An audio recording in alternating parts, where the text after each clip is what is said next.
محاسبہ روایات میں بہت زیادہ اس کی تاکید کی گئی ہے کہ اپنے آپ سے سوال و جواب کرنا اور اپنے آپ کو اپنی عدالت میں کھڑا کر کے پوچھنا کہ تم کیا کر رہے ہو، تمہارا کیا مقصد ہے اور کس حد تک تم جا چکے ہو۔ اور اہل بیت علیہ السلام نے اس کی بہت زیادہ تاکید کی ہے، اور کچھ روایات کے مطابق ہر رات کو جو ہے وہ محاسبہ کی تاکید کی گئی ہے کہ دن میں ایک دفعہ انسان کیا ہے اپنی عدالت لگائے۔ اس چیز کو ہم یہ کہتے ہیں کہ اپنی فکر کرنا، اپنے بارے میں سوچنا۔ یعنی دنیا کے حالات ایسے بن گئے ہیں کہ انسان جو ہے وہ اپنے بارے میں سوچنا چھوڑ دیا ہے اور دوسروں کے بارے میں سوچنا کیا ہے زیادہ کر دیا ہے۔ تو یہ چیز ضروری ہے کہ اہل بیت علیہ السلام نے اور قرآن مجید نے متوجہ کیا کہ اپنی جو ہے وہ کیا کرنی ہے، فکر کرنی ہے اور اپنے بارے میں سوچنا ہے کہ کہاں پہنچے ہیں اور کہاں تک کیا پہنچنا ہے۔ ان محاسبہ میں سے بہت ساری چیزیں ہیں، اور جس چیز کو آج ہم ڈسکس کریں گے اور سمجھیں گے وہ ہے کہ جب ہم دنیا کو چھوڑ کے اپنی زندگی وقف کرتے ہیں دینی علوم کے لیے، تو دینی علوم کے لیے زندگی وقف کرنے کے بعد جو مقصد اور ہدف کا تعین ہے، یہ چیز کیا ہے ضروری ہوتی ہے۔ اگر ہدف کا تعین نہ ہو، مقصد کا تعین نہ ہو، اور انسان اپنے آپ سے سوال نہ کرے، اپنے آپ کو ایک پلاننگ نہ دے، تو اس کی زندگی اور وقت کیا ہو جاتا ہے، دونوں ضائع ہو جاتے ہیں۔ پہلے مرحلے میں یہ چیز ضروری ہے کہ انسان سمجھے کہ جب میں دین کی فیلڈ میں آیا ہوں تو ظاہری بات ہے میں نے دنیا کو چھوڑا ہے۔ پھر اگر دنیا میں سے مجھے نہیں ملتا تو یہ میرا مقصد نہیں تھا اس کو حاصل کرنا۔ یعنی اس کو ہم یوں بیان کرتے ہیں کہ اگر ایک بندے نے جو ہے وہ دین کی فیلڈ اختیار نہیں کی، کاروبار کی فیلڈ اختیار کی، ڈپلومہ کے بعد نوکری کی فیلڈ اختیار کی، تو اس کا مقصد اور ہدف کیا ہے؟ پراپرٹی بنانا، گھر بنانا، اپنے آپ کو سیٹل کرنے۔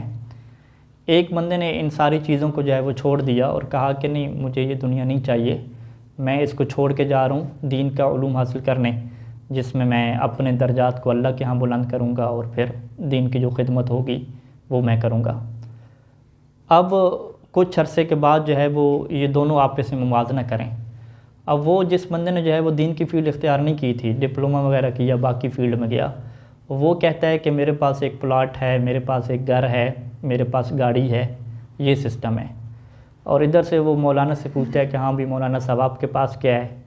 وہ کہتا ہے کہ میرے پاس اپنا گھر نہیں ہے اور گاڑی نہیں ہے۔ اب یہ دونوں کون کامیاب ہوا اور کون ناکام؟ تو ہم کہیں گے یہ تقابل بنتے ہی نہیں ہے۔ تقابل کیوں نہیں بنتا؟ کیونکہ اس کا مقصد یہی تھا، اس کا مقصد یہ تھا تو اس نے گھر، گاڑی، پلاٹ سب کچھ حاصل کر لیا، تو ہم کہیں گے ماشاءاللہ اب اپنے مقصد میں کامیاب ہوئے۔ اس سے جب سوال کریں گے تو اس سے یہ نہیں پوچھیں گے کہ تمہارے گھر، گاڑی ہے، پلاٹ ہے، اپنا گھر ہے نہیں، اس سے یہ نہیں پوچھیں گے۔ اس سے پوچھیں گے کہ اگر تم دین کی فیلڈ میں گئے تھے تو تم نے کتنی کتابیں لکھیں، تمہارے کتنے دروس ہیں، تمہاری کتنی مجالس ہیں، تمہاری کتنی تحقیقات ہیں، یہ تم پیش کرو۔ وہی میراث جو انبیاء کی میراث تھی کہ انبیاء علم کو میراث کے طور پہ چھوڑتے ہیں اور علم کو کیا ہے میراث کے طور پہ لیا جاتا ہے۔ تو اس کی جو میراث ہوگی اور یہ جو چھوڑ کے جائے گا وہ اس کا علم ہوگا کہ اس نے اپنے کتنے دروس چھوڑے، کتنی کتابیں چھوڑیں، کتنے اس کے شاگرد تھے، کتنے اس کے مباحثی تھے، کیا خدمات تھیں، دونوں کا یہ موازنہ ہوگا۔ اگر وہ اپنے پلاٹ دکھا رہا ہے، اپنی وہ گاڑی دکھا رہا ہے کہ میرے پاس یہ ہے، تو مولانا اپنا کیا دکھائے گا؟ اپنی کتابیں اور تحقیقات دکھائے گا۔ وہ کہے گا یہ میری کتابیں ہیں، یہ میری تحقیقات ہیں، یہ میری مجالس ہیں، یہ میری تبلیغات ہیں، یہ میرا فیوچر ہے، یہ میری میراث ہے۔ میری میراث گاڑی اور گھر بنانا تھی ہی نہیں۔ جبکہ ہمارے ہاں کیا ہوتا ہے؟ الٹ ہوتا ہے۔ وہ کہتے ہیں کہ مولوی اور ذاکر اور خطیب بن گیا تو یہ گاڑی اگر دے رہا ہے تو یہ مقابلہ کس کا چل رہا ہے؟ گاڑیوں کا چل رہا ہے، دنیا کو چل رہا ہے۔ حالانکہ دونوں کا مقصد کیا الگ ہے۔ جب دونوں کا مقصد الگ ہے تو اب ان کو اپنے مقصد پہ کیا دینی ہے؟ توجہ دینی ہے۔ اور یہ دنیا کی ہر فیلڈ میں ہو رہا ہے کہ جو بھی پیسہ اور ان چیزوں کو حاصل کرنے کی فیلڈ ہے وہ تجارت ہے یا ایکٹنگ ہے۔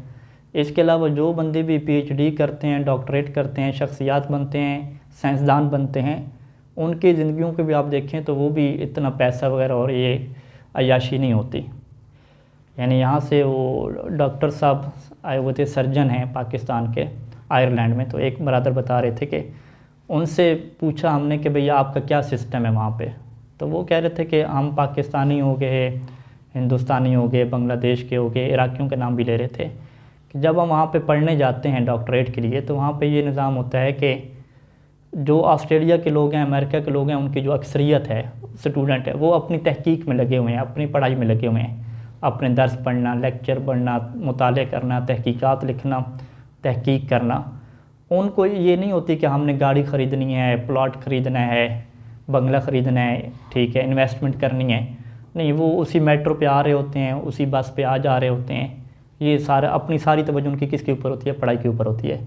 جبکہ ہمارے پاکستانی وہ کہہ رہے تھے ان کی کدھر توجہ ہوتی ہے، اکثر وہ چاہ رہے ہوتے ہیں کہ کسی ٹاؤن میں کیا ہے انہیں کوئی نوکری مل جائے، کیونکہ وہاں پہ یورپ میں مختلف محلے بنے ہوئے ہیں، ہر محلے میں ایک میڈیکل سینٹر ہوتا ہے ہاسپٹل کی طرح، وہاں پہ 3-4 ڈاکٹر انہیں چاہیے ہوتے ہیں، تو وہ وہاں پہ اپلائی کر رہے ہوتے ہیں کہ ہمیں کسی طریقے سے نوکری مل جائے تاکہ ہم نوکری کرتے رہیں، پیسہ وہاں سے آتا رہے، اور پھر کیا تھوڑا بہت پڑھتے بھی رہیں۔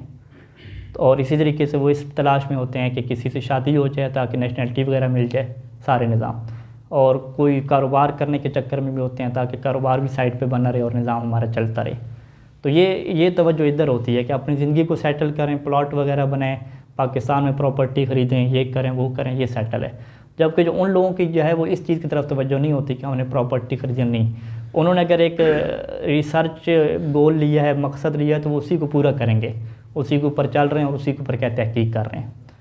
تو جب اس ڈاکٹر نے پوچھا کہ آپ کے نجف میں کیا سسٹم ہے، تو طالب علم نے کہا کہ ہمارے یہاں بھی یہ نظام ہے، ٹھیک ہے، ہمارے یہاں بھی جو لوگ مقصد لے کر آتے ہیں پڑھنے کا، اس میں بھی بہت سارے لوگ اسی چکر میں لگ جاتے ہیں کہ کسی طریقے سے اپنے آپ کو سیٹل کریں پیسے کے حوالے سے۔ اب ان کی بھی یہی کوشش ہوتی ہے کہ کسی طرح سے کسی جگہ پہ جو ہے وہ کوئی کام ہمیں مل جائے، کوئی نوکری مل جائے۔ فرض کریں کہ جو پڑھے لکھے لوگ ہیں ان کی یہ ہوتی ہے کہ کسی مکتب میں کام مل جائے، کسی دفتر میں کام مل جائے، ترجمے کا کام مل جائے، باقی کوئی کام مل جائے تاکہ ادھر سے پیسہ بنتا رہے، ٹھیک ہے۔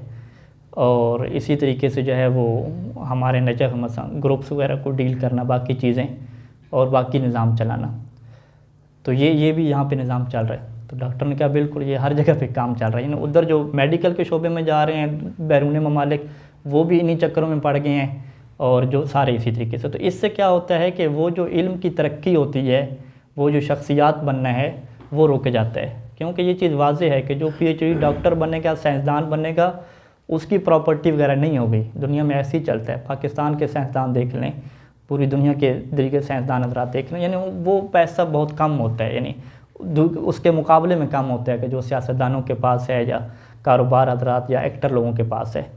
تو یہ جتنی بھی تحقیقات لوگ کرتے ہیں اور سائنسدان یا باقی چیزیں بنتے ہیں، وہ قربانیاں دیتے ہیں اس اعتبار سے۔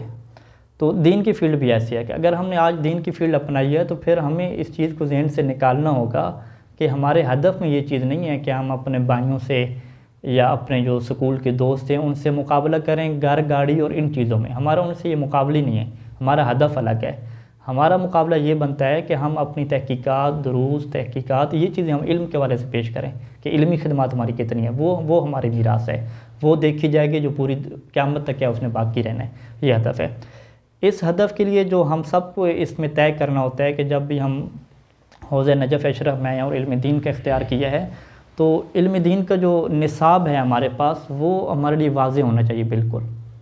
یعنی ہمیں جس طریقے سے انسان دنیا میں داخلہ لیتا ہے میڈیکل میں کسی چیز میں، اس کو پورا پراسپیکٹس کہتے ہیں اسے، وہ اس کے سامنے ہوتا ہے کہ وہ یہ طے کرتا ہے کہ اتنے عرصے تک میں نے کہاں پہنچنا ہے، آگے کون سی منزل ہے، آگے کون سے شعبے ہیں، یہ ساری چیزیں پتہ ہیں۔ تو اس چیز کی ہمیں معرفت ہونی چاہیے، اور یہ معرفت اتنی مشکل نہیں ہے، یعنی بڑی آسان سی معرفت ہے کہ ہمارے ہاں جو ہے وہ سب سے جو پہلی چیز چلتی ہے جو مشترکہ نصاب ہے، کہ جس نے فقیہ بننا ہے، جس نے مفکر بننا ہے، جس نے مؤلف بننا ہے، جس نے خطیب بننا ہے، جو بھی بننا ہے دینی حوالے سے، جو مشترکہ چیز ہے وہ کیا ہے کہ قدیم عربی زبان جو اہل بیت علیہ السلام بولا کرتے تھے، اس کے اوپر کیا حاصل کرنا، مہارت حاصل کرنا، اس کا ماہر بننا، یعنی جس سے ہم اپنی زبان میں کیا کہہ سکتے ہیں، ایک اچھا مترجم بننا، قرآن اور حدیث کا ایک اچھا مترجم بننا، یہ ہر کسی کے لیے ضروری ہے، کیونکہ جتنا بھی ہمارا اسلامک جو ہے وہ قرآن اور احادیث ہیں وہ ساری عربی میں ہیں۔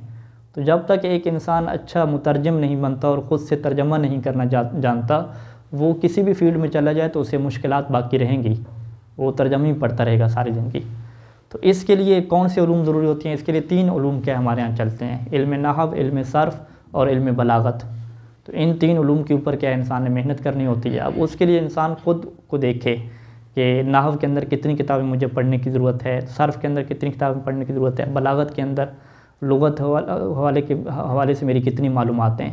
تو یہ اس کو لے کے چلنا ہوتا ہے. یہ کیا ہوتا ہے، پہلا سٹیپ ہوتا ہے. سب سے پہلا سٹیپ کیا ہوتا ہے کہ ہمیں قرآن اور حدیث سمجھنے کے لیے خود کفیل ہونا پڑتا ہے.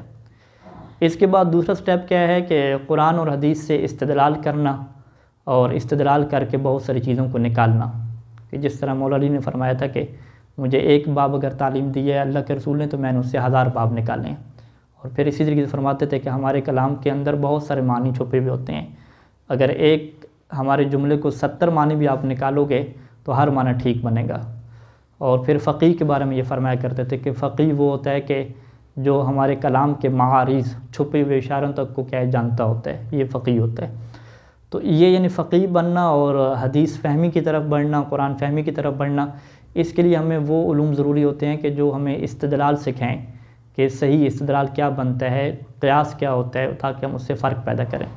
تو اس کے لیے علم منطق اور جو اصول فقہ ہے یہ علوم کیا ہیں ضروری ہوتے ہیں. تو اس میں ہمیں منطق بھی پڑھنی پڑے گی اور اس کے اندر جو استدلال کا طریقہ کار ہے، برہان کا طریقہ کار ہے، اس کو سیکھنا پڑے گا. اور اسی طریقے سے علم اصول فقہ پڑھنی پڑے گی کہ احادیث وغیرہ سے ہم نے کس طریقے سے کیا استنباط کرنے. تو یہ کیا ہوگے 2 مرحلے ہو گئے. یہ 2 مرحلے تو ہر اس بندے کے لیے ضروری ہیں کہ جو یہ چاہتا ہے کہ میں قرآن اور حدیث سے چیزیں نکالوں اور وہاں سے استدلال اور استنباط کروں اور چیز کو سمجھوں. تو یہ ایسے علوم ہیں کہ جس کے اوپر بلا شبہ یعنی کہ اس نے فقیہ نہیں بھی بننا تو اسے ان کے اوپر کیا محنت کرنی پڑے گی. تو انسان خود کو دیکھے کہ انسان جو ہے وہ کس مرحلے پہ پہنچ چکا ہے. کیا وہ اچھا مترجم بن چکا ہے یا نہیں بن چکا؟ اچھا اگر مترجم بن چکا ہے تو کیا وہ حدیث فہمی اور حدیث سے اپنی چیزیں نکال سکتا ہے یا نہیں نکال سکتا؟ تو یہ ساری چیزیں اس کے لیے اسے پلان کرنا پڑے گا. جب تک وہ اس کے لیے پلاننگ نہیں کرے گا، اپنا محاسبہ نہیں کرے گا، کسی کے پاس بیٹھ کے مطالعہ کر کے پورا پراسپیکٹس دیکھ کے ہدف اپنی زندگی کا طے نہیں کرے گا تو وہ زندگی ایسے ٹائم پاس کی ہوگی. ٹائم پاس کی زندگی ہوگی، کوئی ہدف نہیں ہوگا. جب ہدف نہیں ہوگا تو وہ اللہ سے دعا کیا مانگے گا، وہ اپنی نیت کیسے خالص کرے گا، وہ ایک اپنے چیز کو لے کر آگے کیسے چلے گا، محنت کی طرف کیسے بڑھے گا. یہ ساری چیزیں اس کے لیے مبہم ہوں گی. وہ بیٹھے گا تو صحیح مطالعے کے لیے اسے پتہ نہیں ہوگا کہ میں نے کرنا کیا ہے، میں نے پڑھنا کیا ہے. بس وہی پھر واٹس اپ کھولے گا، فیس بک کھولے گا اور ٹائم ختم، چلو جی سو جاؤ. تو لہٰذا یہ وہ مرحلہ ہے کہ انسان اپنے ذہن کو کلیئر کرے کہ میں کیوں آیا ہوں، مجھے کہاں جانا ہے، میرا پراسپیکٹس کیا ہے، میرا نصاب کیا ہے اور کون سی چیز ہے جو میں نے ضروری حل کرنی ہے اور کتنی حد تک مجھے کامیابی ہو چکی ہے اور مزید مجھے اور کیا کرنا ہے. خداوند کریم سے دعا ہے کہ خدا ہمیں اپنے مقصد اور ہدف کو کلیئر کرنے اور سمجھنے کی توفیق نصیب فرمائے.